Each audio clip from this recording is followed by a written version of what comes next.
Meu povo, episódio 13, Jordana. Meu Tá vendo, pessoal? Pensou que a gente tinha acabado com tudo, que não querido. voltou e a gente aí, ó, produzindo com força. É vapor, minha gente. E vocês não sabem, mas a gente já tá aqui conversando com essa pessoa há 1 hora, mais ou menos, antes da entrevista. Eu não sei se vocês estão vendo Né? também, tem uma fumacinha saindo daqui assim. É 1h10. bom demais. Ó, 1h10. 1h10, obrigada. Pela voz, aqueles que já conhecem, Já já sabe sabem quem quem é. é, Eu já vou, sabe eu quem vou ler aqui, viu? Se liga nos dados. Nascido no dia 7 de janeiro de 75 na cidade de Arapiraca, batizado em setembro dos anos 90, do ano 90, né? Em 90 cravado. O livro do Espírito de Profecia que ele disse que mais o toca é O Desejado de Todas as Nações. E um livro que marcou a história dele foi O Pequeno Príncipe, a gente vai falar disso daqui a pouco. Agora vamos para a formação, que é um texto à parte. Anota aí. Vamos lá. Formado em Teologia pela Faculdade da Filadélfia, em História pela Universidade Federal de Alagoas, pós-graduação em Filosofia pela UFAL também, teólogo do IAN, né, o antigo IAN, pelo SALT, tá certo? A gente vai falar daqui a pouco sobre esse episódio aí. Graduação em Docência do Nível Superior pela Maurício de Nassau. Estamos falando com Carlos Alberto Rodrigues da Silva, ele vai explicar o Silva, nosso querido professor Carlos. Ter o senhor aqui conosco, viu? Prazer meu. Maravilhoso. Deus abençoe neste momento que podemos passar aqui. Amém. Professor, vamos começar a nossa entrevista falando do da Silva. O senhor se tornou da Silva, foi? Da Silva, veja que coisa interessante. Né? Como o senhor se tornou da Silva? Por quê? A família da minha mãe é a família Rodrigues e família Nascimento. E a família do meu pai é a família Andrade. Os meus tios, meus primos e familiares, todos são Andrade. Que é do meu avô, Júlio Fernandes de Andrade. Mas o meu pai teve uma briga muito intensa com o meu avô. Meu pai tinha 17 anos e a briga foi tão intensa que íamos pegar em armas. Então foi muito sério. E por conta dessa briga... É só um pouquinho assim. Eu não sei detalhes da briga. A minha avó, quando me contou da briga, disse que foi uma coisa muito séria. Os dois pegaram armas, queriam se matar. E por conta disso, meu pai foi expulso de casa. E ele saiu perambulando e tal. Ele morava em Águas Belas, em Pernambuco. E ele conseguiu carona em caminhoneiros e foi até São Paulo. E lá em São Paulo, ele, não querendo mais ter o nome do meu avô, Andrade, ele foi em um cartório e perguntou se podia mudar. E conseguiu mudar. E o nome que ele encontrou lá, o sobrenome para colocar, foi da Silva. Ah, então você é um da Silva de São Paulo. É um da Silva de São Paulo. Tanto que quando criança, meus primos tinham o costume de me chamar O da Silva. É pra virar aquela chifrazinha, aquela onda. E isso me menosprezava, né? Mas depois eu relevei. E Silva também é um nome bonito, né? Importante. É importante. Tem uma família grande, né? No Brasil. Sai em qualquer canto aqui desse Brasil, vai ter sua família lá. Então hoje meu nome é da Silva. Da Silva. E esse período aí entre seu filho da Silva, da família, até o ano de 90, na sua conversão, como foi isso aí? Como é que o senhor conheceu a mensagem adventista? A minha família é bem eclética. Meu pai, ele tem características umbandistas. Ele gostava de umbanda, gostava de terreiro de macumba, gostava dessas questões de feitiçaria. Já minha mãe era muito católica, só que ela não praticava o catolicismo em essência, ela praticava mariolatria. Ela colocava Maria, né, a mãe de Jesus, como uma deusa praticamente. Então tudo na vida dela era Nossa Senhora, Nossa Senhora. Raramente eu escutava ela falar o nome de Deus, ou se referir à pessoa de Deus. Sempre era Nossa Senhora. Nossa Senhora nos abençoe, que Nossa Senhora faça isso, Nossa Senhora faça aquilo. Então Nossa Senhora era como se fosse a pessoa de Deus na vida dela. Já meu pai, ele defendia muito o Padre Cícero como um ente religioso, em termos de referência religiosa na vida dele, mas também praticava o umbanismo, as feitiçarias e etc. E eu fui criado nesse contexto. Só que o sagrado, o sacro, né, sempre me atraiu. Eu gostava de tudo que era religioso, que era espiritual. Isso é muito forte, né? As famílias ali do sertão, do agreste, né? Exato. Só que eu nasci em Arapiraca e com 1 ano de idade eu fui morar em União dos Palmares. Então eu cresci em União dos Palmares. Praticamente a minha cidade natal é União dos Palmares, né? E União dos Palmares é uma cidade muito religiosa, muito católica. Tanto que o meu TCC no curso de História, na UFAL, foi sobre a dualidade, né? Quem é mais importante em termos de historicidade na cidade de União dos Palmares? A pessoa de Santa Maria Madalena, que é a padroeira da cidade, ou a figura de Zumbi dos Palmares? meu estudo lá, minha tese foi sobre isso. Você escolheu um negócio legal pra tratar, meu irmão. Assim, não, esse conflito, vou começar por aí. Mas foi interessante. Isso no TCC. No TCC, tá?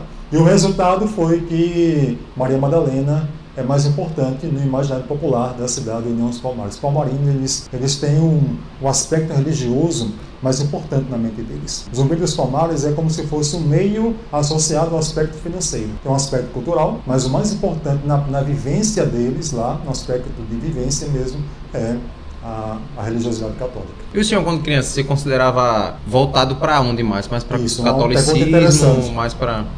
Meu pai nunca conseguiu me influenciar para o candomblé, para essas questões de feitiçaria. Não me atraía. Eu até tinha um certo receio. No quarto dele tem a imagem da Iemanjá, uma imagem de aproximadamente 1 metro de altura, e uma imagem do Padre Cícero. E tinha embaixo dessas duas imagens, tinham velas coloridas, vermelhas, vela preta, branca também, e eu achava aquilo muito estranho. Eu não me sentia bem entrar no quarto deles e ver aquela cena ali. Mas o catolicismo me atraía, a Bíblia me atraía, Jesus, Deus, a missa me atraía. Quando eu entrava na igreja, que eu via o padre lá com a batina, fazendo a missa, levantando a mão, as imagens, tudo aquilo era muito emblemático na minha mente. Eu entrava em um outro mundo, em outra É um ambiente realidade. muito solene, né? Igreja. Muito solene. Até hoje, tá? A nossa igreja, se você for comparar com a igreja católica, ela é muito reverente.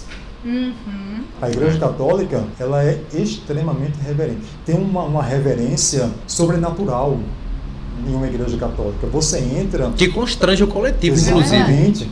Por mais que uma pessoa que gosta de conversar, se ele entrar na igreja católica... Ela se sente constrangida. Se sente constrangida a não conversar. É algo muito sacro, muito sagrado, é algo sobrenatural. E eu amava esse ambiente. E a igreja Catedral de União dos Palmares, que eu fui coroinha, né? Vou chegar até esse momento...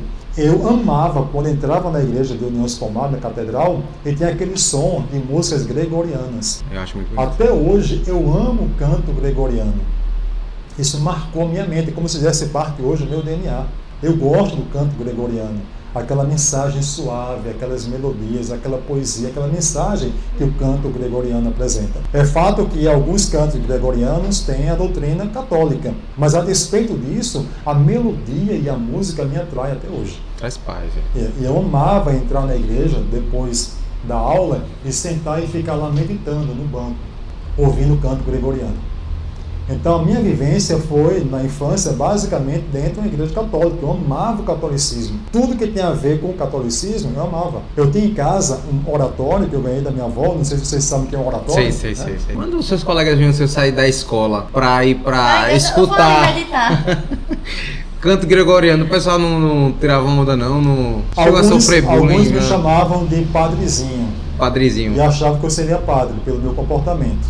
Você chegou a pensar? Cheguei a pensar. E com certeza. Por pouco eu não fui padre, seminarista e padre. O oratório é isso aqui, uma casinha de madeira, com um formato de igreja, e dentro era bem semelhante a isso aqui, o que eu tinha, só que era um pouquinho melhor o desenho. O do seu tinha os santinhos também? Deixa eu mostrar pro povo aqui. Também. Ah, você tinha um desse também? Eu tenho desse, ele tem aproximadamente uns 35 centímetros de altura, e eu tinha várias imagens dentro, tá? Imagens pequenas que eu comprei na loja da igreja lá de União dos Palmares. E eu tinha um costume.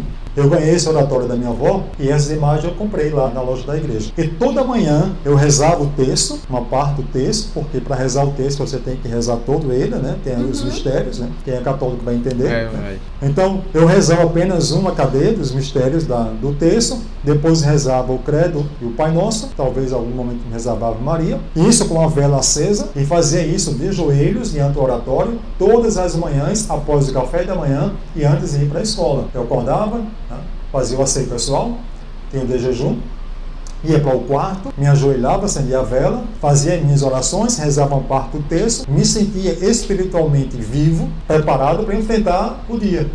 E isso eu fazia em questão de 5 minutos, rapidinho. E minha mãe amava isso. Ela entrava no quarto, me via lá de joelhos e talvez pensava, né? Nunca perguntei para ela, mas eu acho que ela pensava. Meu filho é demais, é santo. É um santinho, é um santo, elogio. Algo assim, né? É. E eu fazia isso desde lá com terceira série aproximadamente, que naquela época era terceira série, né? Porque Hoje seria o quê? Hoje seria o o terceiro ano, né? Do fundamental. 7, 8 anos? É, 7, 8 anos aproximadamente. E naquela era que a primeira série até a quinta série, depois sexta, sétima e oitava, né? E hoje seria o nono ano, O nono ano. a oitava série. Então eu fazia isso lá numa cidade, 8 anos aproximadamente. Aí o Da padre escola. se ligou e disse, ó, esse menino é um coroinha, rapaz. É pra cá. Eu fiz o curso, né? Porque para ser coroinha tem que fazer um curso aproximadamente de 1 a 2 meses. Eu demorei 2 meses. Por quê? Basicamente o que é um curso para ser coroinha, tá? Eu não sei se hoje é assim. Eu falo da minha experiência do passado, tá? Naquela época, lá na década de 80. Não era nem nascido. É, na hora não. Olha o parto aqui, não era nem nascido. Fiz o curso lá do curso de coroinha, que você tem que entender e conhecer todos os instrumentos da missa. Sim. Desde o altar, do cálice, daquele paninho que fica embaixo da taça, daquele que cobre a taça, da hóstia, e conhecer tudo aquilo ali. Eram 2 meses estudando. Eu não podia errar. Tanto que quando o padre vinha fazer perguntas, o que é isso aqui? Você tinha que dizer. Eu não podia misturar e dizer, não sei, então não está preparado, tem que voltar para estudar mais. Então você tem que entender todos os objetos da missa, porque você vai auxiliar o padre. O coroinha faz isso. Ele ajuda o padre durante a missa. Como tem vários coroinhas, tá?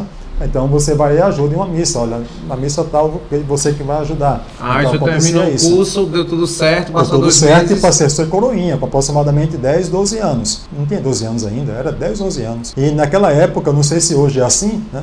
Tem algum católico assistindo, né? Pode confirmar isso, né? Comenta aí. Na época era uma batina vermelha e por cima da batina vermelha uma batina branca, com tecido mais transparente. Era assim que era na época. Eu não sei se hoje o coroinha se veste assim. Não, continua assim, continua assim. Continua assim. Fica uma basinha vermelha embaixo, né? Ou uma basinha vermelha, ou ela toda vermelha, que era da minha época, com a branca por cima. Tá? Aí aparecia uma parte aqui da vermelha por baixo, e embaixo a também aparecia da bata vermelha. Continua assim. Continua assim, né? Continua assim. Ponto, eu fui coroinha. E ponto coroinha, eu amava estudar o catecismo.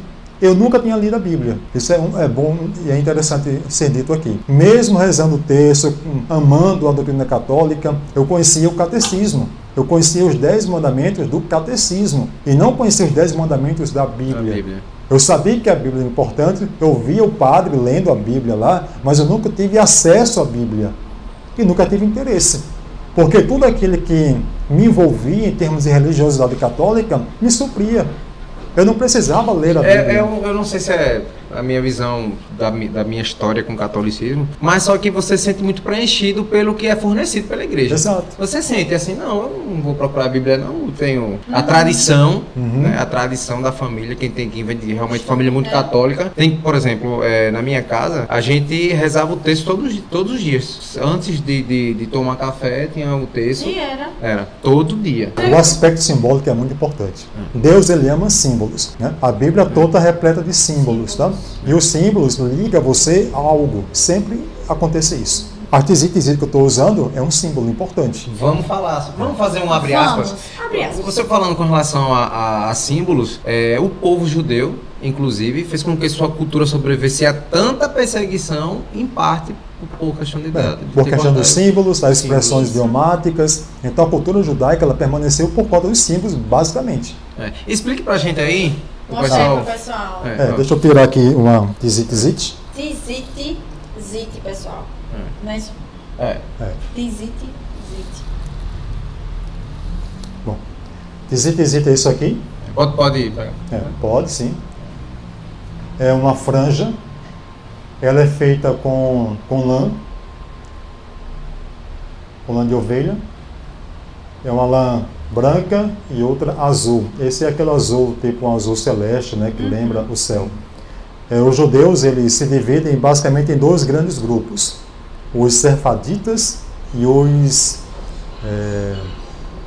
me fugiu o nome agora. Vai voltar. Vai voltar. Sefadita, que são os judeus do norte da África, e os askenazes. São os 2 grupos grandes étnicos do judaísmo. Tá? Os askenazes são os judeus alemães e dali da Europa, do centro da Europa. E os judeus sefaditas são os judeus lá da Península Ibérica, da Espanha, do norte da África. Tá? Basicamente, o Brasil, do Nordeste, né, principalmente, foi colonizado pelos judeus sefaditas. Tanto com a boa parte dos brasileiros da Europa, lá do norte da África, da Espanha, de Portugal, Península Ibérica, essa região aí, tá? São os sefaditas. E os askenazes são os judeus alemães. Claro que existem outras etnias judaicas, tá? Mas basicamente são esses dois. E cada um deles faz a tzitzit de uma forma diferente. Mas existe um padrão, tá? O padrão é 5 nós, que são esses 5 aqui, tem que ter, né? E esses espaços aqui, que eu vou explicar o que significa cada um deles. Essa tzitzit aqui, ela é uma tzitzit com base no pensamento dos judeus netzarim, que são os judeus nazarenos, os judeus messiânicos, os judeus que aceitam Cristo como Salvador. Sim. Tá? Que não esperam um outro Messias, aceitam que Cristo é o Messias. Então, os judeus messiânicos, eles acrescentam algo aqui embaixo da tzitzit. Tá? Então, o que significa a tzitzit? Cada nó desse aqui representa um livro da Torá, do Pentateuco. Sim. Então, o primeiro nó é Gênesis, Êxodo, Levítico, Números e Deuteronômio. E agora a mentezinha, Gênesis, Êxodo... Vai ser que você fez em casa. Mas vamos lá. E cada espaço desse aqui representa uma letra do nome de Deus. O tetragrama de Deus, tá? Yud He Vav He. YWHW, tá? Só que no português, a letra, o alfabeto, tem o seu significado. E os números, o seu significado. São cores distintas. Para um judeu, uma letra tem uma equivalência numérica. Ah, interessante isso. Então, uma letra, no caso, uma letra, ela tem um número equivalente a essa letra. Exatamente. Então, o Yud, tá? Yud Re Vav Re, que é o nome de Deus, né? Por isso no WHW, o Yud tem valor 10. Então, aqui tem 10 voltas que representa o Yud. O Y. Que é o Y, no caso, né? né? Que é o Yud do hebraico, tá? O Re tem valor 5. Então tem 5 voltas. O Vav, valor 6.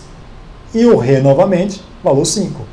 Então, o que nós encontramos aqui? Encontramos a lei de Deus, a Torá, e encontramos o nome de Deus na lei de Deus. Então, a intenção da tzitzit é mostrar para aquele que a usa que Deus está dentro da lei dele.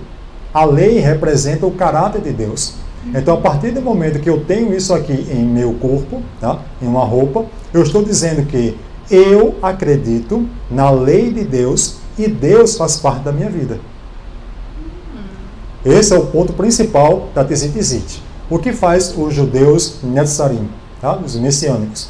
Eles entendem que Israel, quando foi dividido com a tribo do norte e a tribo do sul, do norte as 10 tribos, né? Do sul, Judá e Benjamim, se dividiram na diáspora. Tanto na primeira diáspora, lá com a Babilônia, quando veio Nabucodonosor destruiu o templo, né?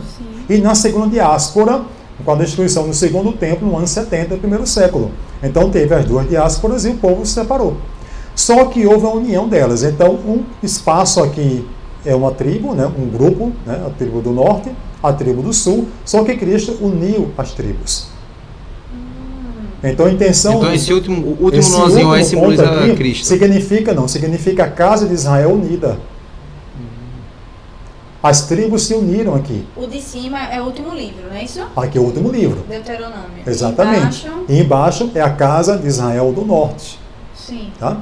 Os efraimitas. E aqui são a casa de Judá. Então as duas casas se uniram. Por isso que aqui tem 12 voltas, que são as 12 tribos de Israel. Sim. Rapaz, que simbologia. Então Cristo, ele unificou Israel. E quando ele unificou Israel, não só Israel, o mundo todo foi unificado. Então isso aqui é um lembrete de que nós temos que reconhecer a grandiosidade e a importância de que Deus está acima de mim. E todo judeu utiliza isso aqui nos 4 cantos da roupa. Por isso que são 4. Que o judeu usa, tá? Por que 4? A Bíblia diz que Deus, ele comanda os 4 cantos da terra. Nós encontramos essa simbologia em várias partes na Bíblia. Os 4 anjos que seguram os 4 ventos, etc. Os 4 cantos da terra, lá na visão de Daniel. Então, os 4 cantos... A terra é quadrada? Não. Mas na visão de Deus, existe 4 cantos. É como se eu domino tudo. Eu posso utilizar como os pontos cardeais, norte, sul, leste e oeste. Então, Deus, ele comanda tudo. Então, se Deus comanda o mundo, ele está dizendo, eu quero comandar também a sua vida. Se eu estou acima do mundo, eu também quero estar em cima de você, comandando sua vida. Então o judeu utiliza nos 4 cantos da roupa. Por isso que o judeu, a roupa dele sempre é aberta aqui, para ficar uma ponta para cá e outra para cá. Então 2 aqui e 2 do outro lado, 4 cantos. Se eu utilizo cada tzitzit em um dos cantos, eu estou dizendo, Deus não comanda apenas o mundo, Ele comanda a minha vida. Então o meu pensamento está ligado a Deus. Tá? Eu só vou pensar aquilo que agrada a Deus, porque Ele comanda a minha vida. Da minha boca vai sair tudo que alegra o coração de Deus. Eu vou olhar para aquilo que alegra o coração de Deus. Eu vou escutar aquilo que alegra o coração de Deus. Em resumo, eu não tenho mais vontade, apesar de ter a liberdade. Mas a minha vontade é a vontade de Deus. E se a vontade de Deus impere em a minha vida, apesar do sofrimento, será sempre abençoada. Porque Deus sempre estará comigo. Então nunca estarei sozinho. Deus sempre estará comigo. Então a tzitzit é um símbolo importantíssimo, tá? Que não é algo que tem a ver com o povo de Israel, é algo que tem a ver com aquele que quer servir a Deus. Então eu uso a tzitzit e eu não sou judaizante por causa disso. Eu utilizo a tzitzit porque isso me faz lembrar que Deus está acima de mim. É inevitável você andar com a tzitzit e não esbarrar nela, e não olhar nela para a tzitzit. Você está na rua, por exemplo, e tem algo que lhe atrai nos seus olhos, algo que está vinculado ao seu pecado, né? Ser um carro, uma mulher, um rapaz, sei lá o que, uma casa, algo que está vinculado com aquela limitação pecaminosa que você tem. Quando você olha, na hora vem a lembrança, a tzitzit. Não que ela seja um ponto de salvação, mas ela vai dizer para você, você não tem que olhar para isso. Deus está em você, Ele está comandando a sua vida. Ô professor, o senhor tem alguma... Vou pegar mais água. O senhor descobriu, assim, na sua ligação, alguma raiz judaica? O senhor já tentou... A família Andrade, ela tem raiz judaica. E o interessante é que o judaísmo sempre me atraiu. Talvez algo sobrenatural, né? Eu estou perguntando isso porque, recentemente, eu conversando com minha avó, eu descobri isso na minha família. Minha avó é Tenório do Albuquerque. Tenório do Albuquerque é minha família, né? E eu descobri da seguinte forma: eu estava conversando com minha avó sobre igreja, sobre religião, né? E sobre o sábado. E quando eu comecei a falar com ela sobre o sábado, ela disse: mas você sabia que o seu avô guardava o sábado? No caso, meu bisavô, né? Meu bisavô, o pai dela, guardava o sábado. Aí eu disse: como assim ele guardava o sábado? Ele não era católico? Se era católico, mas ele fazia o seguinte: quando ele chegava na sexta, né, de tarde, ele se banhava, ele tomava um banho demorado, né, botava uma roupa muito bonita e dizia que era para fechar as portas e iam rezar. Eles iam rezar e ele não saía. Aí ela perguntava, né, mas papai, por que o senhor tem que guardar o sábado? Ele disse: olha, a gente guarda o sábado e o domingo. Ele disse assim: guarda o sábado e o domingo. Aí perguntava: mas por que? Eles: olha, o domingo a gente guarda porque a igreja pede, mas o sábado é porque Deus pede. Tem na Bíblia. Aí disse: mas quem ensinou isso? Não, meu pai já me dizia isso e o pai dele já dizia e a gente fazia isso. E certas tradições que minha avó apresentava, que ela dizia que ele mandava fazer, a gente foi acabando assim, juntando as coisas, né? Uhum. A questão da forma que matava o animal, né? Derramar o sangue na terra, não poder varrer passando pela porta, né? Ela me disse essas coisas. Eu assisti um documentário muito interessante, eu indico para quem está assistindo a gente, que é A Estrela Oculta do Sertão, falando sobre essa raiz marrana. Marranos, os judeus marranos que são descendentes dos judeus sefaditas. Isso, judeus sefaditas. Aí eu comecei a pesquisar isso e fui descobrindo muita coisa na família. Eu tenho vontade de saber mais coisas para me ligar a essa raiz. Sábado. Pronto, eu sempre me achei muito atraído. E inclusive ela disse que ele fazia algumas orações que ela não conseguia entender o que ele estava dizendo, né? Em idioma que ela não conseguia entender. O uso da barba também está lá, o uso perpétuo, né? O uso da barba. Essa questão do tzitzit, né? Ainda continuando sobre isso, o que me chamou a atenção aproximadamente 1 ano e meio atrás. Em Lucas, nessa versão aqui que eu estou utilizando, que é a Bíblia judaica, tá? Quem tiver interesse em comprar, não estou ganhando nada com isso, mas você vai ser abençoado, tá? Se você comprar essa Bíblia. Aqui em Lucas, capítulo 8, verso 43, falando da mulher com fluxo de sangue, né, que sofria durante 12 anos. Diz aqui, ó, estava ali certa mulher que havia 12 anos vinha sofrendo de hemorragia e ninguém a conseguia curar. Ela chegou por trás dele e tocou na tizite do seu manto. Olha aqui, ó. Veja isso, parte que está grifada. Na tizite. Aqui embaixo. Ah, embaixo aqui. É. Sim, aqui. Tizite. Eita, eu nem sabia que escrevia assim. TZI, né? TZIT, de novo. É. Trocou na tizite o seu manto. Esse manto aqui era o talit gadol que ele utilizava.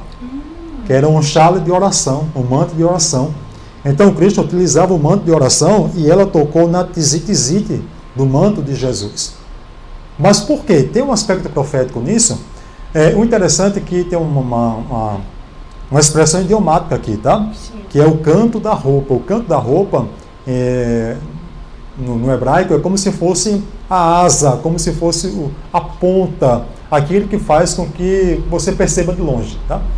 Então ela tocou lá. O texto fala o seguinte, alguém pode até especular, não, ela tocou no manto porque ela não queria tocar em Cristo, porque se sentia imunda, porque estava sofrendo com hemorragia constante. O que a gente imagina, né, a gente aprende, é que ela tocou num pedaço de tecido, assim, né? Ela teve uma e era o que beliscadinha, dava, assim, né? porque a multidão tava né? Muita gente, ela deu só uma... Era o que dava. Na versão João Ferreira de Almeida, tocou no manto, né? Tem versões lá que diz tocou no canto, na orla. Na orla é no cantinho, tá? Mas o texto diz tocou na tizite, do manto de oração dele, tá? No manto de oração. Mas o que foi que ela pensou? Vocês conseguem entender porque está lá no texto. Ela disse, se eu apenas tocar na orla do seu vestido, eu serei curada. Ela não disse, eu sou imunda e eu não vou tocar nele. O texto disse, se eu apenas tocar na orla, eu serei curada. Mas tem uma profecia sobre isso. Em Malaquias capítulo 4, tem algo importantíssimo que vai nos fazer entender. Olha, diz aqui, se referindo a Cristo. Mas para vocês que temem meu nome, o sol da justiça, que é Cristo, se levantará, com cura em suas asas. A palavra hebraica aqui é haknaf. Haknaf é asas, é ponta, é tizite. O canto. Exato. Então, a profecia dizia, quando o Messias aparecer, ele vai trazer cura em suas tizite. E onde ela tocou? Na tizite. Talvez ela conhecesse essa profecia. Era uma mulher rica, ela tinha posse, nós conhecemos essa história. No caso, dela. o que ela estava querendo dizer ali, que Jesus era o Messias. Exatamente. Ela estava reconhecia, acreditava que Cristo era o Messias, não tinha dúvida disso. Ela acreditou. O texto mudou completamente agora. Um negócio que a gente escutou 200 vezes. Ela acreditou, ele é o Messias, eu vou tocar lá na tizite dele, vou ser curada. Ela acreditou nisso e tocou e foi curada. Eu imagino que ela ficou sorridente, alegre, quase pulando de alegria. Oxi, então. Menino. Pronto, vamos voltar aqui. Não terminou ainda. Não terminou, não? Eu já ia voltar para o... Onde nós encontramos isso? Está aqui, ó. No livro de Números. Agora você imagine, você lê a Bíblia. É como entrar em outro mundo, né? Como realmente a linguagem deles. Se eu vou observar aqui a questão de quanto o professor acha, a questão das perguntas, o pessoal que está nos assistindo aí. Beleza, pode. Números capítulo 15, olha o que diz aqui. Adonai disse a Moisés, fale ao povo de Israel, instrua-os a fazerem todas as gerações até o fim. Todas as gerações até o fim. Então é um estatuto perpétuo. Sim. Tá? A fazerem todas as gerações até o fim. Tizitiot. Tizitiot é o plural de tizite. Tá? Não é tizitites, como tem no português, é tizitiot, tá? Que significa plural. Então, para colocar nos 4 cantos, tá? Tizitiot, nos cantos de suas roupas, e a colocarem com a tizite de cada canto, contendo também um fio azul. Por isso que tem que ter o fio azul, tá? Que representa o céu. E é só um fio mesmo. É só um fio azul. É só um fio mesmo. Na verdade, são 3 fios brancos e um fio azul. Um fio azul. Aí quando você junta aqui, aí formam 6, né? No final, né? 6 fios brancos e 2 fios azuis. Mas na verdade são 3, que representa a Trindade, e um fio azul, que representa o céu. Aí diz aqui, olha, a tizite servirá como objetivo, né?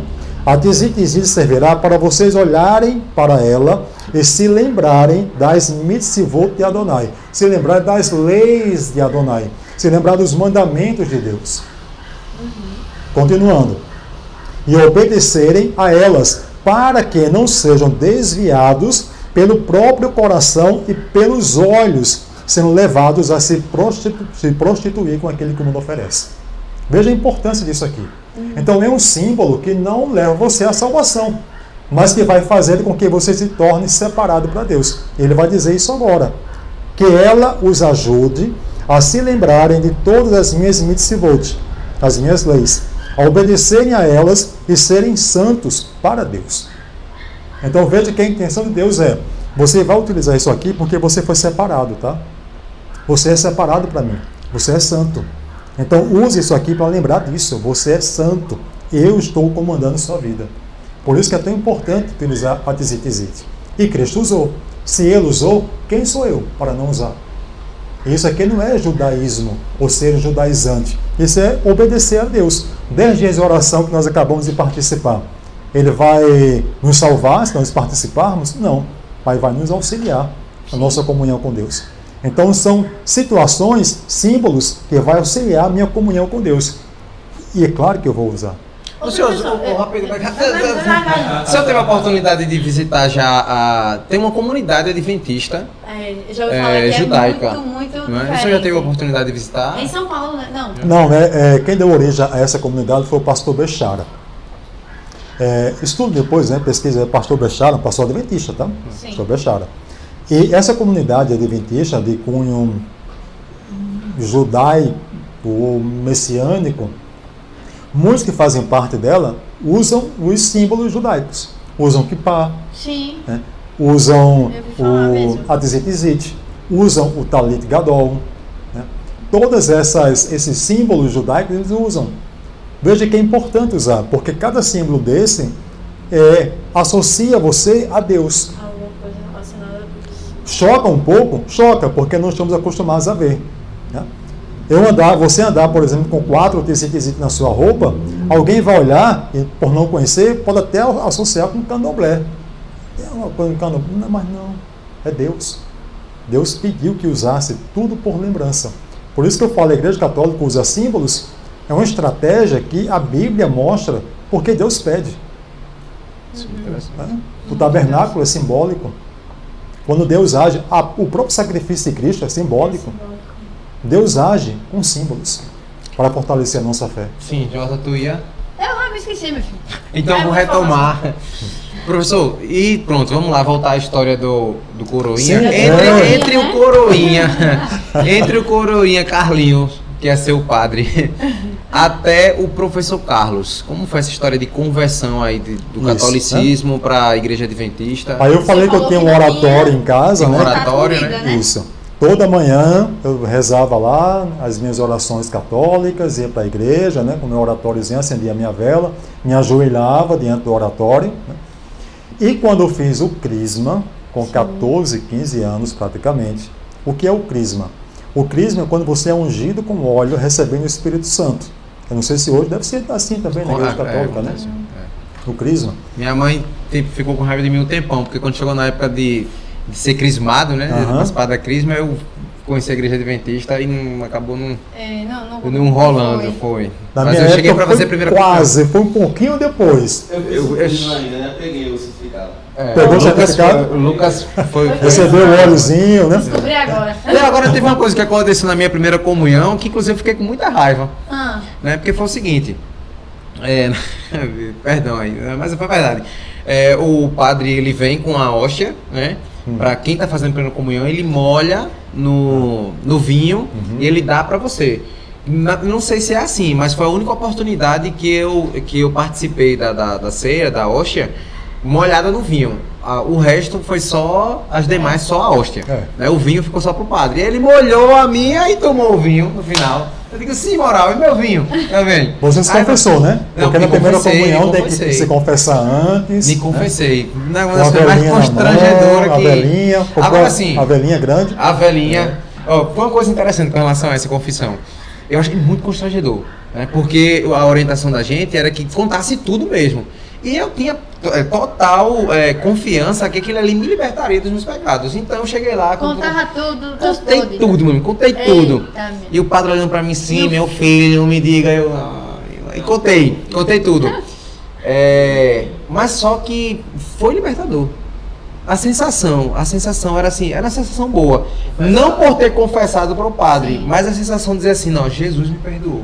Eu acho que por isso tantas pessoas têm a prática de confessar. Dizendo para você que está em casa, você pode se confessar direto para Cristo. E tem pessoas que tendo essa oportunidade, mesmo assim, através do conhecimento bíblico, não apoiando a confissão para outro homem, mas a pessoa podendo confessar para o próprio Cristo faz menos do que os que confessam para o padre. É o que eu estava explicando para o colega meu. Eu disse, olha, não adianta você ter uma repreensão com relação à doutrina de qualquer outra igreja se você não vem a consolação bíblica para isso. Porque você pode se confessar seu pecado para o próprio Cristo, mas você faz menos que a pessoa que confessa para o padre. Verdade. Então fez o crisma? Com relação à velhinha, eu guardava para as noites de escuros. Você vai falar nisso? Tem uma profecia católica, eu esqueci de quem é, que haveriam 3 noites escuras, na minha família era uma coisa muito certa. Então eu guardava, porque eu pensava assim, olha, se uma vela benta vai acender nas noites escuras, porque só acenderia uma vela benta. Eu vou procurar isso e vou dizer depois. A minha vela, que foi da primeira comunhão, vai acender também. Tem coisa mais benta do que uma vela de primeira comunhão? Eu tinha guardado. A minha vela, minha mãe guardou. Talvez com esse pensamento, mas eu não sabia. Estou sabendo disso agora. Guardado. Eu vim só me desfazer dessas coisas quando eu conheci a igreja adventista. Eu tinha guardado. Sim. Aí na catedral lá, né, que fazia parte do nosso Palmares, tinham 2 padres. O padre Donaldo. Para a única igreja? A única igreja. Que era um padre mais velho, mais antigo, tá? E o padre Emílio. O padre Donaldo, ele realizava as missas mais importantes, missa do galo, as missas mais importantes. E o padre Emílio, aquelas missas corriqueiras do dia e domingo, tá? Então o padre Emílio, quando fez o crisma, ele deu de presente, teve a ideia de dar de presente para cada crismado uma Bíblia completa, Antigo e Novo Testamento. Eita, foi aí que o padre ele deu se quebrou. A arma para o cristão. Foi. Porque na igreja tinha a Bíblia do Novo Testamento, que de vez em quando eu lia assim, mas lia partes, né, para conferir a leitura bíblica de domingo, a leitura dominical. Aí eu pegava a Bíblia e lia lá para conferir. Ele me deu a Bíblia completa. E eu achei muito interessante, comecei a ler. Aí, quando você recebe um livro novo, não sei se vocês são assim, você quer ler. Você sai lendo. E lê até quando você cansa os olhos, né? Depois continua. Fiz isso. E li a Bíblia, comecei a ler quase todo o livro de Gênesis. Aí tive a ideia de incorporar no meu culto, minha oração de manhã, uma leitura de um capítulo. Então, toda manhã, eu não rezava todas as rezas, rezava só o Pai Nosso, lia um capítulo da Bíblia rapidinho, que demorava um pouquinho mais do que 5 minutos, né? De joelhos, uma vela acesa, diante do oratório. Era de joelhos a leitura, né? De joelhos. Não sei se ele é um capítulo, não. Eu tenho que ler assim 3 versículos. Me ajoelhava lá, com uma Bíblia aberta, tá? Fazia a leitura do capítulo, rezava o Pai Nosso, apagava a vela e ia para lá. Era uma leitura aproximadamente 5, 6 minutos, você lê rapidinho. Né? E eu gostei sempre de ler muito rápido, né? Então era assim que eu lia. Aí chegou em Gênesis, capítulo 20. Gênesis não, Êxodo capítulo 20. Quando eu vi lá os 10 mandamentos, né, dizendo, não se ajoelharás diante das imagens. Foi uma facada, né?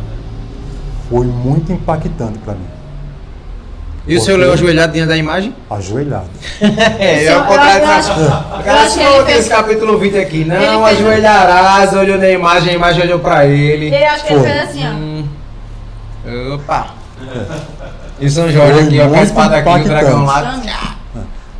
Não era essa a versão aqui, né? Deixa eu pegar essa versão que é semelhante. Vou tentar reproduzir aqui o que aconteceu. Meu Deus. Minha gente, imagina o baque pra uma pessoa tão assim. Você tinha quantos anos eu tinha quase 15 anos. Quase 15, já era um adolescente, já era um jovem, né? Tá aqui, olha. Primeiro mandamento, né? Então Deus falou todas estas palavras. Eu lá, de joelho, né? Capítulo 20, pensando que seria mais uma leitura. Eu sou Deus, eu sou o Senhor, seu Deus, que eu tirei da terra do Egito, da casa da servidão. Ok? Ok, já tinha conhecido a história lá, da retirada do povo de Israel, né? Nada Aí novo, tudo nada ok. novo. Nada novo, nada novo. Não tenha outros deuses diante de mim. Ok, interessante. Não faça para você imagem de escultura. Oi? Aí eu parei. Aí eu li, na minha frente tá as imagenzinhas lá, várias, uma em cima da outra lá, né? Nem semelhança alguma do que é em cima no céu, nem embaixo na terra, e nem nas árvores debaixo da terra. Não adore essas coisas, nem preste culto a elas, porque eu, o Senhor, seu Deus, sou Deus zeloso, que visita a iniquidade dos pais nos filhos, até a terceira e quarta geração, mas faço misericórdia e tal. Eu disse, não adore. Aí eu olhei assim para as imagens novamente, eu disse, está errado. Não li o restante. Está errado. Igreja Católica, nós nos ajoelhamos diante da imagem. Está errado. Aí fui ler. Não tome o nome do Senhor, seu Deus, em vão. Não, ok, tal. Lembre-se do dia de sábado. Sábado? Oxente, que dia é esse? Assim mesmo que eu fiz. Sábado? Como assim sábado? Sábado é dia de feira. Oxi, ei, contradição, Minha irmão. gente. Não pode, no dia da feira. Querido. No sábado. Foi assim que eu pensei. Dia de feira. Sábado é dia de feira, ganhar dinheiro. Sim. Fazer compras. Como assim sábado? 6 dias trabalharás e farás toda a sua obra, mas o 7º dia é o sábado dedicado ao Senhor. Como assim? Eu tinha lido Gênesis, mas passei por alto, nem dei muita atenção em Gênesis, separando, santificando no sábado. Mas isso aqui chamou a minha atenção. Aí depois, honra teu pai e tua mãe e tal, li os 10 mandamentos. Aí fechei a Bíblia, não rezei o Pai Nosso, sentei na cama, demorei um pouquinho assim, fiquei pensando, errado. Olhei para a Bíblia, aí tinha lá, Igreja Católica, imagens, que era uma Bíblia versão católica. Disse, não, a Bíblia é católica, mas... Não entendi. Algo de errado não está certo. Será Exato. que deram uma Bíblia errada pra mim e tal? Fui para a escola. Voltei para casa, almocei, à tarde fui na casa paroquial. Falar com o padre, com a Bíblia na mão. Padre Emílio, falei com ele, pois não, filho. Essa Bíblia que o senhor me deu está errada. Tem alguma coisa errada. E ele disse, como assim? Aí eu peguei a Bíblia e abri. Olha aqui, está dizendo que eu não posso me ajoelhar diante de imagem. Mas os 10 mandamentos do catecismo não diz isso. Está errado não isso aqui? Ele riu. Eu disse outra coisa aqui, padre. Ele rindo, eu disse, não, antes, está dizendo que é para guardar o sábado, não é o domingo. O catecismo fala que é domingos e festas, as festas católicas. Aqui fala que é o sábado. E aí, padre, me explica isso aqui? Aí ele disse, filho, isso é história dos judeus. É só história dos judeus. Quando Cristo veio, mudou tudo isso aí. Aí eu disse, tá, quer dizer que não se guarda mais sábado? Não, o dia do Senhor é o domingo. Imagem é uma representação dos santos. Nós podemos sim, o próprio Deus autorizou a fazer imagens para que nós pudéssemos lembrar. Aí eu disse, Ficou tranquilizou. Obrigada. E eu pensando que ia perder a feira do sábado. entendi, ok. O senhor Passei. nem pediu assim, mas mostra aqui, não. Não, Deixa nada. passar. Não, deixei passar. Peguei a Bíblia, ok. Então, obrigado. posso levar? Claro, Um beijo no filho. coração. Quer dizer que é só história? É só história. Então, tá bom. Aí, continuei lendo e perdi o interesse. Nem terminei Êxodo. Perdi o interesse. É só história, vou me deter em história. Eu vou ler o Novo Testamento. O Novo Testamento é mais importante. Vou ler o Novo. Minha gente. Aí se complicou também, né? Espírito Santo, vem aqui. Vem cá, Vem vou por lhe aqui. mostrar um negócio aqui no Novo Testamento. Aí, leio o Novo Testamento. Aí, leio Mateus capítulo 1, capítulo 2, capítulo 3, 4, 5. Lá de joelhos novamente, diante das imagens, com a velhinha acesa. 5,17. Cristo falando, não pensem que vim revogar a lei ou os profetas. Não vim para revogar, mas para cumprir. Porque em verdade lhes digo, até que os céus e a terra passem, nem um mi ou um tio jamais passará da lei, até que tudo se cumpra. Aquele, pois, que desrespeitar um destes mandamentos, ainda que dos menores, e ensinar os outros a fazer o mesmo, será considerado o mínimo no reino dos céus. Aquele, porém, que os observar e ensinar, esse será considerado o grande no reino dos céus. Mas disse que mandamentos são esses. Chamou a atenção, né? Foi um gatilho interessante. Fui para a escola, à tarde fui para a igreja, para a sala paroquial, peguei uma concordância bíblica e um dicionário bíblico e fui ver a referência. A referência dizia os 10 mandamentos de Êxodo. Amém aqui de novo. Eita, voltou lá onde o padre disse que não era pra voltar. Ô, seu padre, vem aqui de novo, por favor. Aí eu disse, tem algo errado. Tem algo certo que não está errado, como é que Tem algo errado, não está certo. Tem algo errado que não está certo. Então eu disse, não, está errado. Ele guardou os 10 mandamentos, e era o dicionário católico, concordância bíblica católica, que dizia isso. Aí fui ver lá vários comentários, eu passei a tarde toda estudando isso. Todos diziam, Cristo, por ser judeu, guardou os 10 mandamentos, ele guardou o sábado, e etc e tal, e sábado. Aí eu fui ver referência a sábado lá. Onde é que tem sábado no Novo Testamento? Aí tem sábado, Paulo falando do sábado, guardou o sábado, discípulos guardavam o sábado. Até em Apocalipse tem um dia do Senhor que é sábado. Aí eu disse, algo errado não está certo. Aí a dúvida ficou lá. Aí eu fui pro padre, novamente. Padre.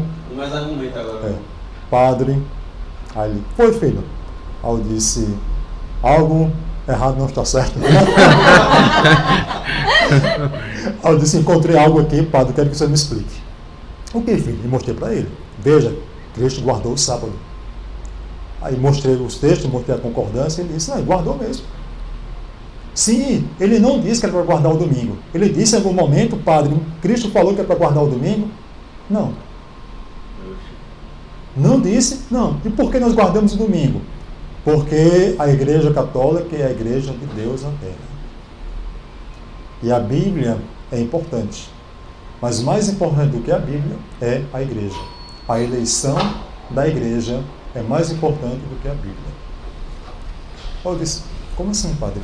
O senhor está dizendo que a Bíblia e a história de Deus, de Cristo, é menos importante do que a própria Igreja Católica? Sim. Eu disse, padre, a partir de hoje, não sou mais católico. Assim, Assim mesmo. Eu vou procurar uma igreja. A Bíblia, para mim, é muito importante, é um tesouro. Eu vou procurar uma igreja, padre, que guarde o sábado. E se eu não encontrar essa igreja que guarda o sábado, eu vou fundar uma igreja quando for adulto, que guarda o sábado. 15 anos. Com 15 anos. Cheguei em casa. Passada e chocada. Cheguei em casa, falei para minha mãe. Minha mãe disse, que história é essa? Você está louco e tal, tal. Eu disse, não, vou mais para a missa. Nenhuma. O padre disse que mais importante do que a Bíblia é a igreja. A Bíblia é mais importante, é a palavra de Deus. Como é que eu posso dizer que a Bíblia é mais importante do que a igreja? Não fui mais para a missa.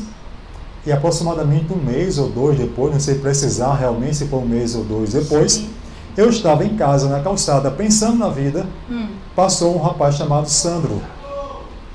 Ele está lá em Nunes Palmares, Sandrinho, tá? Talvez se ele assistir, ele vai lembrar. Sandrinho. Ele passou lá, o Sandrinho, e me entregou um panfletozinho. Cristo vem, prepara-te. Eu até encontrei. É um que tem Jesus assim, voltando, um fundo escuro e tal. Eu já vi esse eu vi um com fundo meu lilás.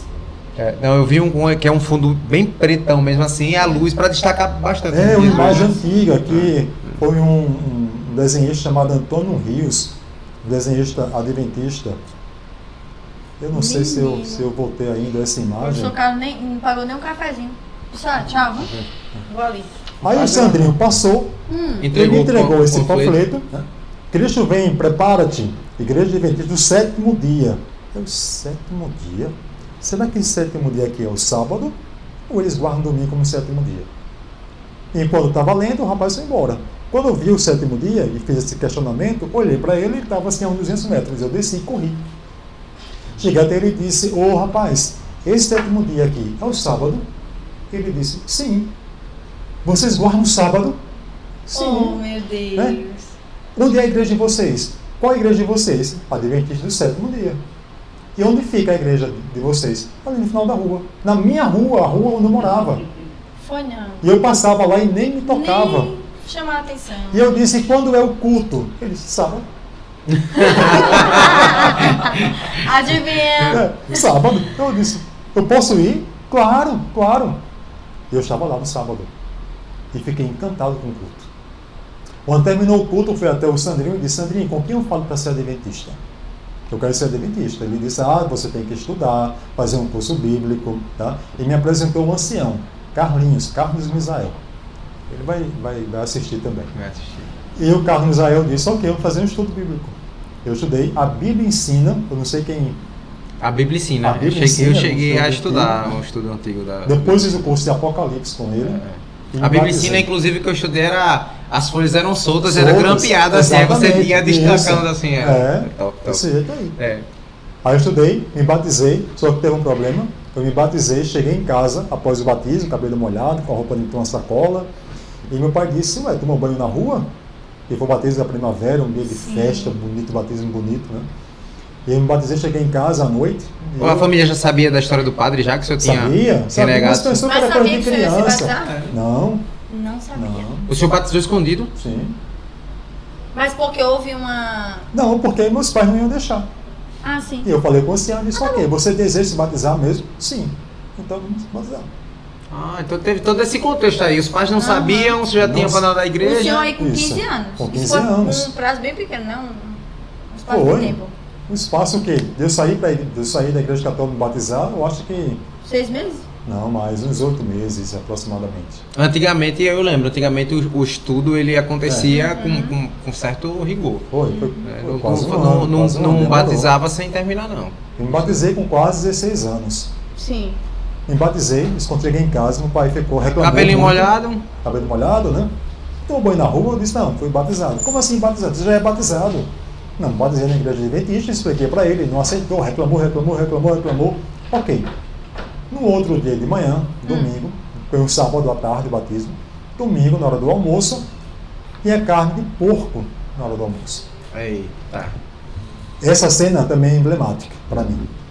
Eu coloquei o feijão, arroz e tal, salada, e comecei a comer. E no meio, era assim, lá em casa, tinha uma tigela com a carne, e cada um ia lá e se servia. E meu pai perguntou, não vai não pegar carne não? Eu disse não. Por que não? Meu pai é muito ignorante. Sim. Eu disse, não, é porque eu não quero. Não, porque você não quer. Você gosta de carne de porco, por que não quer? Não, porque carne de porco é imunda. O quê? Eita! Diga, meu irmão. Aí eu disse, não, Tá dizendo que minha carne é imunda? porque a Bíblia diz que lá em Levítico, capítulo 11, fala que o porco é imundo, é uma carne imunda. E se é uma carne imunda, Deus fala que não é para comer. Isso é o quê? Quem ensinou isso? A sua igreja de crente foi? Aí eu disse, sim, eu aprendi lá, mas o quê? Ele puxou meu prato, com tanta ignorância que empurrou o prato do meu irmão assim, quase caía. O pastor que pegou a tigela e jogou em cima do meu prato. Caiu carne em cima da mesa, assim, sujou tudo. Ele disse, na minha casa, você come o que colocar na mesa. Se você não comer, saia e fique com fome. Eu me levantei e fui pro quarto. E fiquei lá, ok, tudo bem. Tranquilo. Ele reclamou. Aí quando foi umas 2 horas da tarde, ele tinha saído reclamando. Aí meu irmão entrou no quarto e disse, ô Betinho, é assim que ele me chamava, tá? De Carlos Alberto, era Betinho. Ô Betinho, que história é essa aí de carne de porco sem imunda? É uma coisa que não presta, por quê? Aí eu disse, opa, estudo bíblico. Chega pra cá. Já ia dar o primeiro estudo bíblico já. Peguei a Bíblia, mostrei, ele deu um estudo levítico para ele. Animais limpos e animais impuros. Ele, ok, tá bom. Agradeceu, foi embora. Quando meu pai chegou 5 da tarde, eu estava no quarto lá, eu escutei. Ai, pai, olha, não é só porco não, tá? É crustáceo também. É isso que ele falou que não pode O comer. irmão, em vez de ajudar, ele já passou a próxima feira, o que Mas não poderia, amém, que né? não Porque o poderia. irmão dele é missionário. Não, só essa toda. Mas Ai, ele fez meu com Deus. intenção boa, ele já Intenção fez ruim.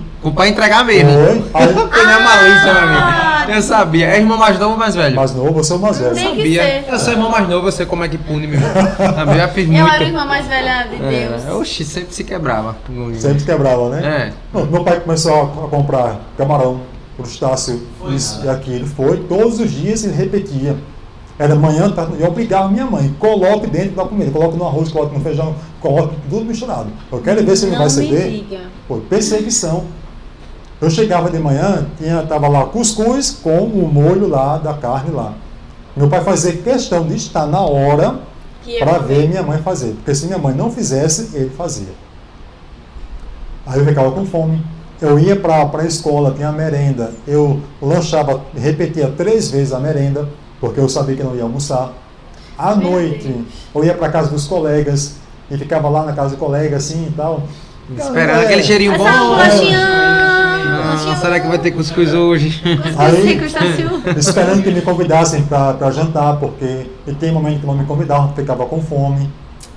Aí passei, às vezes ia para casa de um tio lá, eu posso comer aqui? Aí, por que não? Porque aí eu contei pro meu tio, não, você tem que deixar dessa história aí de crente. Que história é essa? Que carne de porco é imunda, que tal? Não recebi apoio. Né? Até que chegou um momento, aproximadamente uns 4 meses depois, 4 ou 5 meses depois, e meu pai me expulsou de casa. Foi não. Eu estava indo para um culto à noite. Na época, a moda era a gravata de crochê. Lembra disso? Lembro da gravata de crochê. Gravata de crochê. Era Gravata de chique, crochê, era minha gravata de crochê. Graças a Deus que o tempo passou. Passou e É uma tirou, coisa graças a horrível. Deus. Era Hoje- muito feio, é, muito é feio, feio. muito feio mesmo. Imagino. Eu não sei como teve uma moda disso não. Mas Mas não vai fazer diferença. Na Parecia um época- mini cachecol de Isso, exato, era um mini cachecolzinho assim, é ridículo mesmo. ridículo. É. Mas era moda. Era chique. moda, né? Na época, Era moda da época. calça bag. Calça bag, lembro, calça bag. Eu peguei o final, o pessoal ali dos anos 90 pegou o finalzinho disso como criança. Porque se no adulto era feio, mas não uma criança, vestida de mini adulto com uma gravata Isso. crochê. Era muito chique. Eita, meu Aí eu Deus. estava lá com gravata crochê, camisa branca, gravata crochê preta e branca, uma calça escura, não recordo se era azul ou preta, todo chique, né? Na moda, né? Com a Bíblia. Quando passei pela sala, meu pai dava na poltrona, vai para onde? Eu disse, para a igreja, pai. Se você sair daqui, quando você voltar, suas coisas estarão na rua. Eu olhei e pensei que eu não ia fazer. E ele fez. Eu fui para a igreja, quando voltei, minhas coisas estavam na rua, a porta estava fechada. Um colega meu tinha guardado, minha mãe pediu, e ele disse, teu pai começou a jogar, a xingar aqui e tal, ela pediu para eu guardar. Livro, algumas roupas lá. E eu peguei, coloquei embaixo do braço e fui para a casa do meu senhor. Eu disse, olha, eu fui expulso de casa. Ele disse, não, passa a noite aqui e vamos falar com o seu pai. E ele foi. Ele e o pastor Alexandre Duran, na época. E falaram com meu pai foi muito ignorante com eles. Eles disseram, não tem condição, você vai ficar aqui com a gente, vamos dar um jeito de você ficar na casa dos irmãos, tá? Até resolver a situação. Eu, tudo bem. Aí foi um momento muito chato para mim. Porque eles me colocaram uma semana na casa da irmã Piana, que era uma irmã muito bondosa da igreja. E eu cheguei lá no dia de domingo, ou foi segunda-feira, não me recordo. Aí eu passei a semana. Quando foi na sexta-feira, ela diz, olha, ok, pode arrumar suas coisas, porque você vai para a igreja, e da igreja você vai para casa de fulano de tal. Eu pensei, o que foi que eu fiz de errado? Pensei que eu tinha feito alguma coisa errada, né? Para que ela Pudesse me colocar em outra casa. Aí eu perguntei, eu fiz alguma coisa errada? Disse, não, é porque o acordo foi você passar uma semana na casa de cada irmão. Tinha. Eita. Aí foi muito chato isso para mim. Aí eu passei a semana na casa do irmão, depois na casa do outro, depois na casa do outro, até que eu fiquei na casa do professor Gilmar, que era o diretor da Escola Adventista de União dos Palmares na ocasião. Eu fiquei lá 1 ou 2 meses. Aí conseguiram uma vaga para mim no ENA, no antigo ENA, o Colégio Interno Adventista, lá em Pernambuco, né? Que eu ia Sim, até sim, Belém de o Maria. novo ENA, né? Belém de Maria. Aí fui para o ENA, o Carlos Israel que me levou para o ENA, né? E eu fiquei no ENA, eu estudei lá no ensino médio, no ENA. Aí saí do ENA, terminei o curso de enfermagem, vim para Maceió, aqui conheci minha esposa, nos casamos, tá? E meu pai nunca aceitou. Inclusive, num dia que ele morreu de um ataque cardíaco fulminante. Ele estava vendo o jornal e o Papa da época, Josef Ratzinger, né? O Bento XVI, Bento né? XVI. Ele estava fazendo um discurso lá no Vaticano e disse, fora da Igreja Católica não existe salvação. Ele viu isso e disse, liga para Alberto agora e diga para ele que ele tem que sair dessa igreja. Aí minha mãe disse, você acha que ele vai sair casado, trabalhando com filho numa igreja que ele ama? Vai voltar para a Igreja Católica? Aí ele ficou nervoso, falou um monte de coisa lá, tá, sentou na poltrona e ficou lá reclamando. Aí minha mãe foi para a cozinha, depois foi para a sala ver TV e disse que de repente escutou ele fazendo alguma coisa assim, semelhante a isso, e olhou, ele estava com os olhos arregalados, teve um ataque cardíaco fulminante e morreu ali. Então não sei se meu pai morreu salvo, ou se morreu irado comigo, motivo, não sei, mas eu sempre tentei dar estudo bíblico, ele nunca aceitou. E depois de estudo bíblico para minha mãe, ela sempre aceitava, mas como eu estava muito ligada à Igreja Católica, a raiz católica, não havia conversão de fato. Mas minha mãe tem um coração muito bondoso, uma pessoa muito religiosa, então é possível que ela tenha sido salva. É uma surpresa que eu gostaria de ter no céu. Vê-la lá. E se eu ver meu pai no céu, vai ser uma surpresa. O senhor vai pedir explicações. Você vai dizer, não, me Vai diga ser aí uma- como foi. Vai ser uma das explicações que eu vou querer. Vai Como querer. assim? No último momento, no último segundo, que aconteceu aqui. O que aconteceu. Não é? Então, isso Irmão, essa foi a minha conversa. que rolê, irmão, para essa salvação. Então, depois disso aí, vamos embora. Depois disso daí, o senhor cursou todas essas faculdades aí que a gente disse, né? Todas essas Enfermagem, graduações. inclusive, que ele não citou no começo, né? Que ele fez também enfermagem. Isso, Sim, é. fez enfermagem também, né? O meu curso no ENA, né? O ensino médio, foi o curso técnico em enfermagem. Então, não cursei o ensino médio, no caso, né?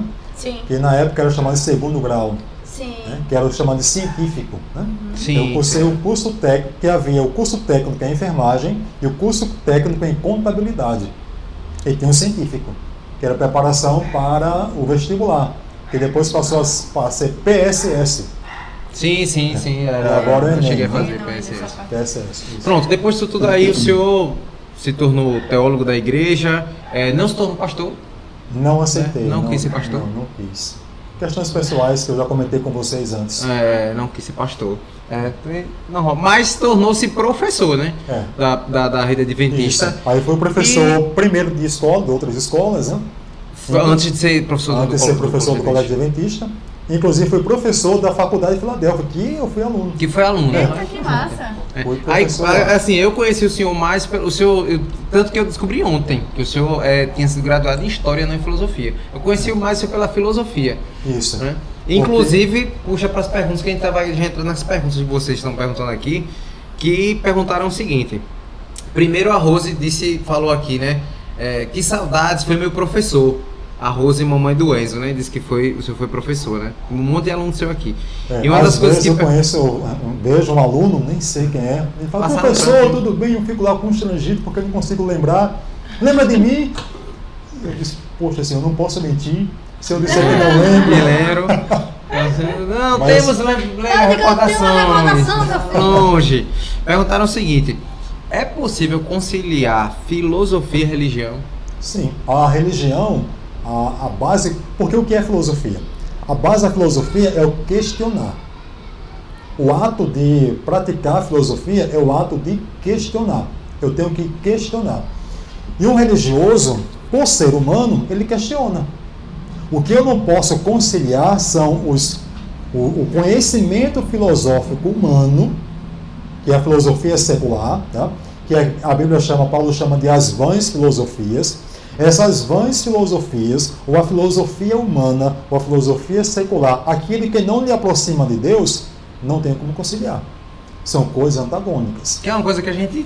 Mas assim, o ato de filosofar, o ato de questionar, isso é humano. O próprio Deus diz para nós, venha, vamos arrazoar, tá? Vamos questionar, vamos conversar, vamos crescer juntos. Claro que eu estou aqui trazendo Deus para um contexto humano, tá?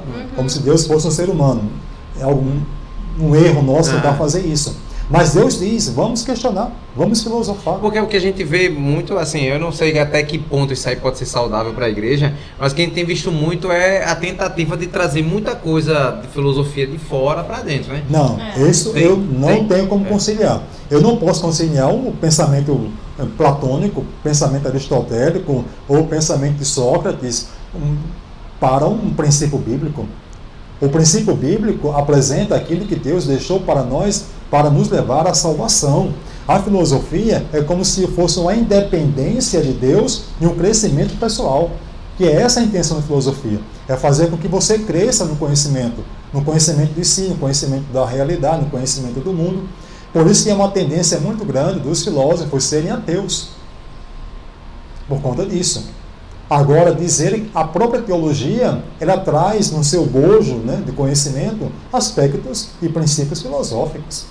O ato de questionar, de buscar o conhecimento, o ato epistemológico. A gente vê muito, principalmente a universidade, né? Eles colocam em pontos opostos, inteligência e fé, por exemplo, né? Razão e fé. O senhor deve comentar sobre isso. A fé é racional. A fé é racional porque nós somos racionais. Então, aquilo que nós questionamos dentro do nosso escopo mental é racional. E a fé, ela é racional. Talvez a fé não seja compreendida ou compreensível, A fé eu me refiro em ter Deus como um ente que eu me associo e tenho comunhão. Então, essa crença em Deus, em um ser que não pode ser explicado, talvez não seja entendido em termos racionais, tendo como paralelo o aspecto acadêmico. Então, academicamente falando, me refiro ao contexto filosófico em si, tá? Aquilo que requer comprovação científica, como eu não posso comprovar a pessoa de Deus, mas Deus existe, eu não posso negar a sua existência, então esse ato de não conseguir negar a existência de Deus me dá liberdade para crer nele, ter comunhão com ele, então a minha fé nele passa a ser racional. Se eu disser que ela é irracional, eu estou sendo irracional. Interessante. Também. Tá vendo? Ô professor, como alguém que acredita em Deus, o senhor naturalmente acredita em milagres, hein? Sim. Patrícia perguntou aqui se o senhor considera um milagre da vez que o senhor foi atropelado, ou foi, agora ela tá falando aqui, eu não entendo essa história. Ela disse, um acidente que o senhor sofreu de carro e o som continuou tocando. Não foi atropelado não, foi Não uma foi atropelado. capotagem. Foi melhor, né? Foi bem mais Eu fácil, virei né? 10 vezes. Vou contar rapidamente, Rapidinho, tá? rapidinho, vamos lá. Porque eu tenho que fazer o pôr do sol hoje em casa, Sim, tá? vamos embora. É o seguinte, eu estava trabalhando como enfermeiro na Santa Casa, e o meu filho era pequeno, né? Bebê ainda, e eu trabalhei, tive um plantão noturno a noite toda.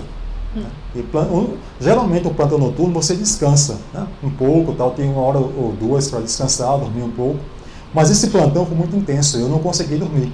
Então durante o dia eu não consegui dormir, passei o plantão todo sem dormir, então já estava 24 horas sem dormir. No outro dia, de manhã cedo, após o plantão, viajei para o ENA para fazer um painel grande lá para uma semana de oração. Eu também gosto de desenhar, vocês sabem, né? Inclusive desenhou o símbolo da gente do Leandro Montanha, o anterior foi desenhado pelo professor. É um dos dons que Deus me deu. Então Top fiz mesmo, esse painel. muito. Esse painel ele tinha 9 metros de comprimento por 6 metros de altura. Era um painel grande. Sim. Então passei o dia pintando esse painel, sozinho. Até 8 horas da noite aproximadamente. Então já estava há 24 horas sem dormir, com esse outro dia sem dormir, trabalhando. Muito cansado. Jesus.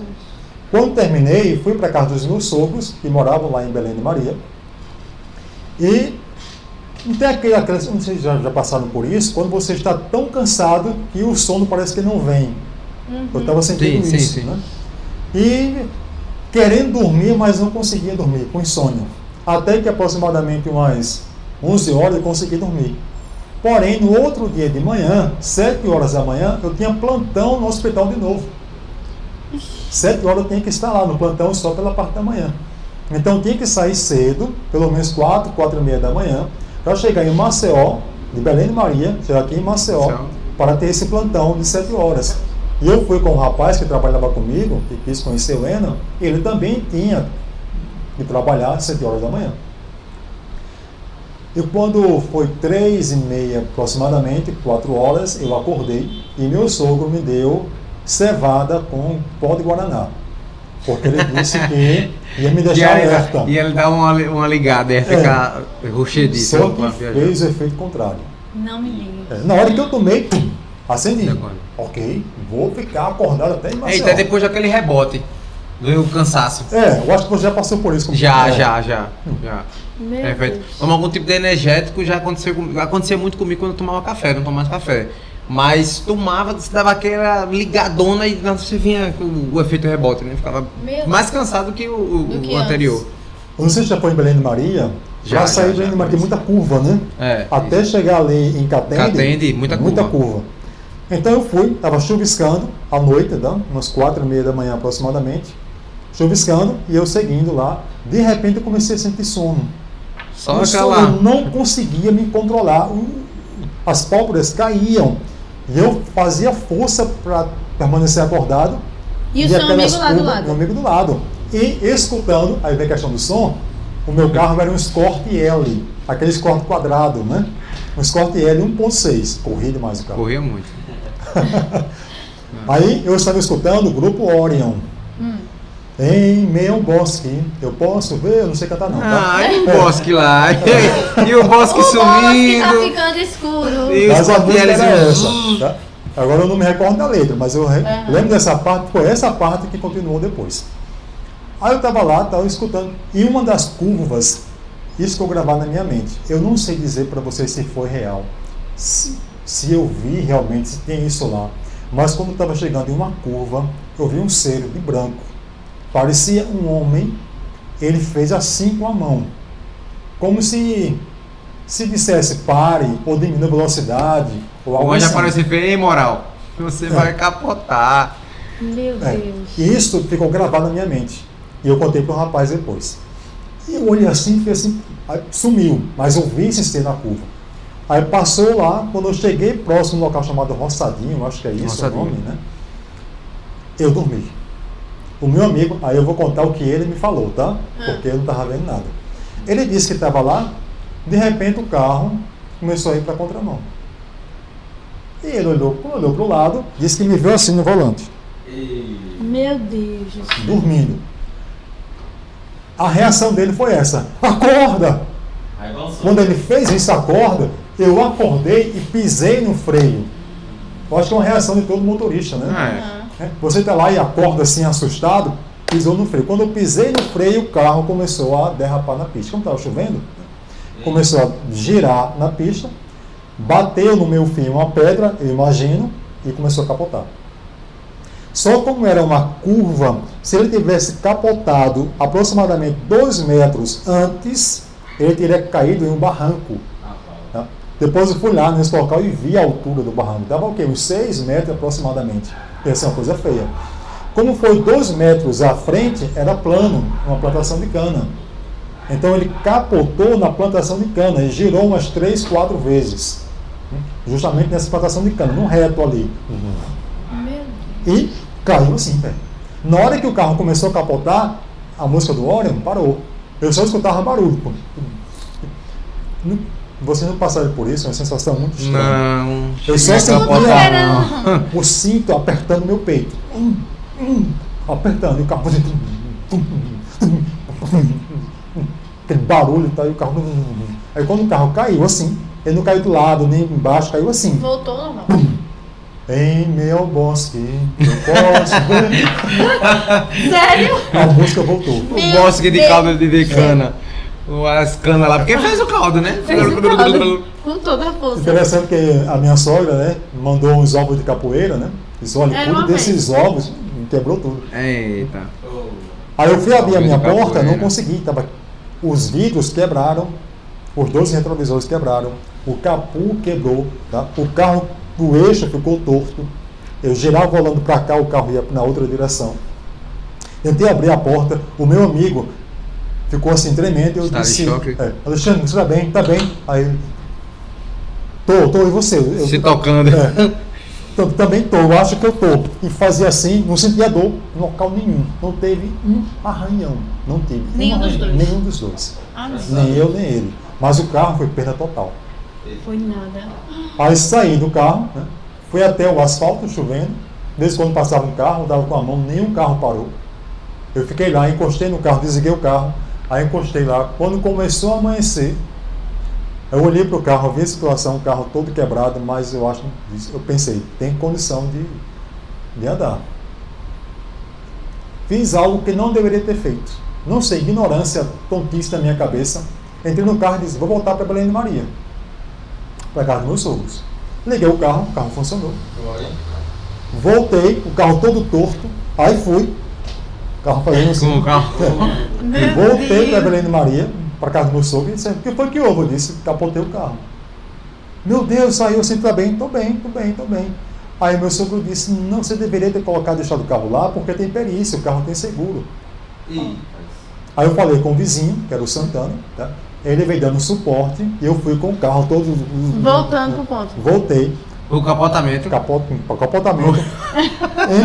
Voltei de ré, um sacrifício horrível, para poder voltar o carro de ré. Tentei apagar o rastro quando o carro passou. Veja que a atitude errada. Né? Tudo por conta de uma besteira. Tirar o carro para quê? Mas fiz isso. Aí eu voltei o carro, tentei colocar o carro na mesma direção. Aí eu fui até a polícia militar, que tem ali no entroncamento. Sim, que vai pra Palmares, Catende. Isso, tem ali um Tem. Fui até lá. Aí falei pro policial militar para poder ter o boletim de ocorrência, né? Sim. O BO. Aí ele disse, primeira pergunta dele, você tirou o carro do lugar? Eu lembro do policial de bigode, alto. Aí eu disse, tirei. Por que você tirou? Aí eu expliquei, não, porque eu estava nervoso e tal, e achei que era melhor fazer, mas eu vim aqui para poder ter o seguro. Aí expliquei, eu não tenho condição de comprar outro carro, e o que vai me auxiliar é o seguro. Então eu voltei, coloquei lá, aí ele disse, se você não tivesse me contado a verdade, e eu chegasse lá, porque eu ia saber que você tinha tirado o carro, eu não teria dado boletim de ocorrência. Mas como percebi que você é honesto, que você não mentiu para mim, eu vou lá fazer o boletim de ocorrência para você. Que bênção. Capotou, mas conseguiu. Fez o boletim de ocorrência, né? O interessante é quando... Esse menino é assim, não leva nada a sério, Brasil. Nada. Eu tô aqui em choque. Graças a Deus, né? Chegou lá o policial, a musiquinha lá no bosque e Eu tal. digo, irmão, Quem foi que perguntou? quando tocou a música. Sim, Patrícia perguntou. Patrícia. Então, foi um milagre? Eu creio que sim. Porque tudo aquilo que foge do normal. Qual seria o normal ali? As consequências do comportamento? Todo mundo se quebrava. No mínimo um arranhão. Oxe, com certeza. E um carro que não tem barra, né? Aquela barra de proteção lateral, sim. um carro antigo. E airbag? Não tem airbag, não tinha nada. Só o cinto. Ó, Seja porque azul. só no capotamento a sua cabeça vai pra frente. Eu não bati a cabeça no volante, nem o vidro caiu e me cortou, nada. Fiquei lá assim, o carro capotou pra frente, pra trás, girou, e eu não tive nada, nem um arranhão. Foi um milagre? Claro que foi um milagre. Eu não tenho dúvida Pô, disso. a gente tá chegando ao final, porque é o seguinte, deixa eu explicar. O professor tem outros compromissos e a gente, pra agendar com esse homem, que agora só mora no sítio, né? O senhor tá morando longe, né? Pra conseguir trazer a vida no campo, né? Mais Vida no recomendado, campo. né? Todo dia, assim, a rádio. Vida no campo. No bosque, não. Pra conseguir, bosque nunca mais, Não. né? Pra gente conseguir, foi difícil, né? Ter esse marcar, mas a gente promete que assim que o senhor puder vir de novo, Retornar. professor, a gente vem pra conversar mais. Pra gente finalizar, vou Porque fazer a a gente teve um pergunta. podcast antes do podcast, entendeu? Foi, né? Pô, isso é verdade. Então, eles passaram quase 1h30 conversando comigo. Foi. Mas a gente promete que vai ter mais. Vai dar certo. Vai ter mais um episódio aí com o professor Carlos. Pra gente finalizar, professor, eu queria que o senhor dissesse ali, para os jovens, explicasse pra gente, foi a pergunta da Yasmin, acho que é a pergunta que um filósofo, alguém que é professor de história, alguém que é da área de humanas e se diz cristão, né? Acho que é a pergunta que mais é questionada, que mais tem que responder. Como podemos reconciliar ou conciliar a ideia de um Deus amoroso com o problema do mal e do sofrimento? Essa é uma pergunta extremamente complexa. A gente não pode resumir essa pergunta em pouquíssimas palavras. Mas o que podemos dizer é o seguinte: o mal não está no coração de Deus, mas foi Deus quem criou a possibilidade do mal. Se Deus não criasse a possibilidade do mal, Deus seria mal. Por não dar liberdade de escolha. Exatamente, tente entender. Se Deus não criasse a possibilidade do mal, Deus seria mal. Ele seria um tirano. Então é necessário que Deus crie a possibilidade do mal. Quando ele criou Lúcifer, né, Satanás, que se tornou Satanás, o enganador e acusador de tudo aquilo que ele criou, Lúcifer foi a encarnação daquilo que Deus criou enquanto possibilidade. E por influência de Satanás, as pessoas têm a liberdade de seguir esse mal. O problema foi que os nossos pais, Adão e Eva, pecaram. E como tem um contexto de consequência, eles serem expulsos do Éden, né, todos os seus descendentes também já iriam nascer envolvidos nesse contexto de mal. Então veja que Deus tinha que ter uma solução, e a solução não era apagar tudo e reconstruir, mas era trazer uma solução dentro do mal. E a solução dentro do mal é o próprio Deus, que criou a possibilidade do mal, sofreu o mal que ele criou enquanto possibilidade. É por isso que Cristo veio e morreu por nós, para assumir o mal que ele criou enquanto possibilidade. O que ele não pode fazer é infelizmente, ressuscitar as pessoas que praticaram o mal antes. Mas todo ser humano, depois do Éden, teve a oportunidade de não praticar o mal. Nós não podemos acusar Deus de injusto e dizer, olha, essa pessoa, ela praticou o mal porque não teve oportunidade de praticar o bem. Não. Se aconteceu uma pessoa somente que vivenciou isso, Deus é injusto. Como Deus não é injusto, então eu creio que todo ser humano, a começar com Caim, o primeiro assassino, todo ser humano teve a possibilidade de entender o que era certo e o que era errado, de buscar a Deus ou de rejeitá-lo. Então Deus, ele abriu a possibilidade do mal, sofreu o mal que ele abriu enquanto possibilidade, entregando o seu próprio filho para isso. E todo ser humano tem a capacidade intelectual, é por isso que a fé não pode ser irracional, a capacidade de escolher o certo e o errado. Porém, o mundo, Satanás, ele faz uso de muitas distrações. E são essas distrações que, infelizmente, nos levam ao pecado. Então, por que tem importantes símbolos? Por que símbolos são tão importantes? Porque os símbolos nos ligam a Deus e fortalecem a nossa fé, a nossa comunhão com Deus. É importante. É como se fosse Deus segurando em nossa mão. Então, os símbolos são exemplos disso. Os símbolos são exemplos disso. Se o senhor fosse deixar uma mensagem assim, para um jovem que está passando pela primeira parte da sua história, sendo perseguido ou em casa, ou faculdade, ou por questões filosóficas, questões de religião, ele está nesse primeiro momento e ele gostaria de se questionando, tendo questionamentos ou sendo perseguido pelo questionamento dos outros. Qual seria o conselho que o senhor... Fazer uma escolha simples. Tá? Nessa vida temos duas escolhas como cristão. Como cristão nós conhecemos o céu e conhecemos esse mundo. Esse mundo é limitado. Tem muitas coisas boas? Tem, satisfazem. Porém, são coisas totalmente limitadas e pequenas em termos de durabilidade. Contudo, o que Deus oferece é a eternidade. Então a escolha simples e lógica seria, apesar de eu não conseguir visualizar a nova terra, é lógico e inteligente de minha parte escolher a nova terra. É questão de inteligência. É difícil? É, principalmente para um jovem. Então o meu conselho é, persevere, busque a Deus, continue firme, mesmo que você não veja resultados agora, de imediato. Mas a eternidade é certa. O que Deus promete, Ele cumpre. Amém. Amém, amém. Gente, rapaz, a vontade que dá era ficar até uma vigília. Começando uma vigília. Uma vigília. Vamos trazer o professor mais uma vez, Vamos. com Só a gente vai certeza. buscar lá, A gente vamos vai fazer lhe a terra. buscar, nem que a gente vá lhe entrevistar lá na fazenda. Será um vida prazer não. recebê-los. Vamos Em meu sim. campo, Vamos sim, ouvindo vamos os sim. passarinhos. É desse Seria- jeito. Seria uma bênção. Gente, Jordan. tá faltando o pessoal fazer o quê?